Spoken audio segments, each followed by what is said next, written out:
berpasrah diri kepada Sang Pengatur rezeki, Sang Pemberi rezeki, seperti burung beo yang berada di kandang. Maka tawakallah seperti burung beo ini. Ia selalu dipelihara, diberi makan oleh tuannya, dikasih minum, dikasih mandi, air mandinya. Dia hanya satu, tuannya hanya ingin mendengar suaranya. Subhanallah, rezeki kita sudah ditanggung oleh Allah Subhanahu wa taala. Jangan kau pusing dengan rezekimu. Sudah diatur. Ar-Razzaq, Sang Maha Pemberi rezeki, Allah Subhanahu wa taala. Jadi, serahkan kepada Allah Subhanahu wa taala. Tugas kita cuma usaha. Ikhtiar. Selalu ikhtiar. Selebihnya kita pasrahkan kepada Allah Subhanahu wa taala. Rugi kalau seandainya kita diperbudak oleh usaha kita sendiri. Rugi, kita tidak bisa menikmati hidup yang hidup cuma sekali ini di dunia ini. Selebihnya kita tidak akan kembali, dan kita akan selama-lamanya berada di alam berikutnya. Oleh karena itu, ayo tawakal seperti burung beo. Di kandangnya bagus, dikasih makan sudah waktunya makan, dikasih minum, bahkan mandinya. Tugasnya cuma satu, tuannya ingin mendengar suaranya saja. Oleh karena itu, mari pasrah sumerah kepada Allah Subhanahu wa taala. Ingat dulu ada cerita seorang adik kakak menyembah api karena agamanya Majusi. Sang kakak 73 tahun dia menyembah api, sementara adiknya selama 35 tahun. Lalu adiknya berkata, "Wahai kakakku, kita sudah lama menyembah api. Coba kali ini kita pegang, kita sentuh. Apakah ia masih membakar kita atau tidak? Kita telah berbuat baik selama ini kepadanya." Baiklah, kata kakak. Subhanallah, disentuh oleh adiknya. Kaget adiknya, panas ternyata api tersebut. Maka pada kesempatan itu pula dia mengatakan, "Saya tidak akan menyembahmu lagi. Saya tidak akan mempertuhanmu lagi. Karena selama ini aku berbuat baik kepadamu, tapi engkau tidak berbuat baik kepadaku." Maka keputusan dua kakak beradik ini pergi meninggalkan api. Dia cari Tuhan. Subhanallah, di zaman itu Malik bin Dinar yang lagi mengadakan acara pengajian. Di saat itu pula selesai pengajian, sang adik datang. Namun sang kakak tetap, apa kata kakaknya, "Wahai adikku, aku tidak bisa meneruskan. Aku khawatir di usiaku yang sudah lanjut ini, ketika aku pulang kampung, orang tahu aku sudah pindah keyakinan, maka aku akan diusir, sementara usiaku sudah lanjut." Apa kata adiknya? "Alangkah malang hidupmu, Kak. Hanya gara-gara diusir dari kampungmu, kau mengorbankan kenikmatan yang abadi, tapi kau tidak mencapakan kesengsaraan yang sementara." Alhasil adik ini yang menghadap Malik bin Dinar. Lalu di saat itu pula dia mengucapkan 2 kalimat syahadat di depan Malik bin Dinar. Di saat itu pula Malik bin Dinar mengumpulkan para jamaahnya, "Ayo, apa yang kalian punya kasih kepada hamba Allah ini." Beliau mualaf, baru saja mengucapkan 2 kalimat syahadat. Subhanallah, sang abid hamba ini berkata, "Ya Syekh, aku tidak mau menggadaikan keyakinanku, agamaku terhadap harta benda dunia ini." Subhanallah, dia tinggalkan.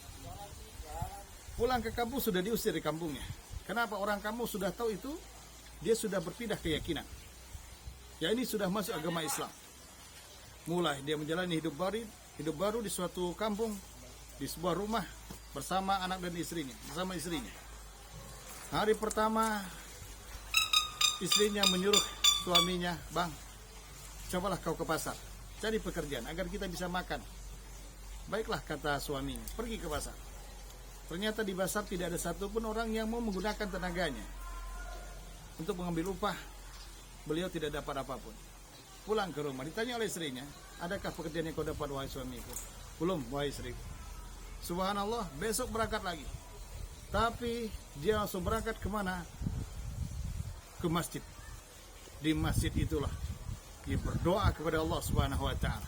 Dia pulang ditanya oleh istrinya, "Bang, sudah dapat pekerjaan?" "Sudah." "Di mana kau kerja, Bang?" aku bekerja kepada Sang Maha Pemberi rezeki, yakni Allah Subhanahu wa taala.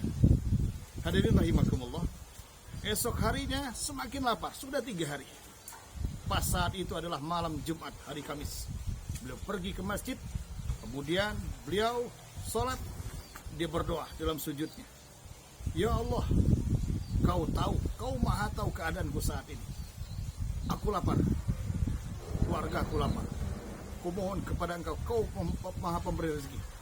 Berilah upah aku bekerja kepada beberapa hari ini. Subhanallah. Gak lama datanglah seorang pemuda yang tampan, bawa nampan ke rumahnya. Diketok pintu, mengucapkan salam, lalu dijawab oleh istrinya.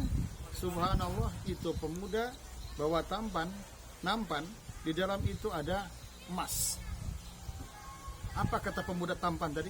Ini adalah upah suamimu yang bekerja beberapa hari. Kagetnya bukan kepala. Sang suami di masjid, lalu ingin membahagiakan keluarganya.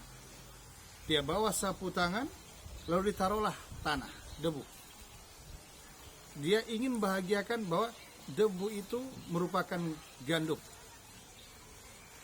Subhanallah, sang istri yang sudah dapat emas tadi dibawalah ke pasar, ingin menjual emas ke toko emas. Ternyata di toko emas, orang saat itu masih kepercayaannya bukan kepada Islam. Dia melihat ini benda yang aneh, ini adalah benda surga. Masya Allah. Dia berkata, dari mana kau dapatkan benda ini? Beliau menjawab, tadi aku didatangi oleh seorang pemuda yang tampan, aku diberi ini. Apa kata orang tadi? Karena beliau adalah ahli agama, ini adalah benda surga, benda surga. Maka di saat itu pula dia mengucapkan 2 kalimat syahadat, dia masuk Islam. Subhanallah. Apa kata beliau? Andai kata kau butuh apapun, ayo, akan aku beri. Dibelilah emas tadi, kemudian dibawanya pulang uangnya berupa dinar. Dia beli makanan, setelah beli makanan, kemudian dibeli peralatan rumahnya, bawa pulang. Subhanallah, suaminya pulang dari masjid. Ini keajaiban malam Jumat. Dia pasrah kepada Allah Subhanahu wa taala. Dia pulang bawa sapu tangan tadi yang berisi tanah. Kemudian setibanya di depan pintu, ia mencium aroma masakan yang begitu lezat dari rumahnya. Kaget. Alhasil sapu tangan ini diletakkanlah di teras rumah. Sampai di rumah dia ucapkan salam, dijawab oleh istrinya. Alangkah kagetnya melihat makanan berada di ruangan tadi penuh dengan makanan yang lezat. Sang suami bertanya, dari mana kau dapatkan wahai istriku? Inilah bang upahmu selama beberapa hari ini bekerja. Allahu Akbar. Tadi ada seorang laki-laki tampan memberikan emas kepadaku, dan inilah hasil upahmu kerja beberapa hari. Kalau kau bekerja lebih giat lagi, akan aku beri lebih daripada ini. Langsung beliau sujud syukur, berterima kasih kepada Allah Subhanahu wa taala. Begitu pasrahnya, tawakalnya, sama seperti burung di belakang saya ini. Subhanallah. Istrinya bertanya, bang, tadi aku lihat kau membawa sapu tangan yang kau ikat, apakah di dalamnya? Mari bang, kita ambil. Dengan hati yang berdebar, rasa ketakutan, beliau mengatakan bahwa itu adalah gandum. Dibuka, subhanallah, dibuka istrinya, ternyata pasir tadi berubah dengan izin Allah Subhanahu wa taala menjadi gandum. Lalu sujud syukur kembali. Subhanallah. Inilah orang yang tawakal kepada Allah, pasrah semerah kepada Allah Subhanahu wa taala, yakin rezeki itu datang dari Allah Subhanahu wa taala. Terima kasih. Assalamualaikum warahmatullahi wabarakatuh.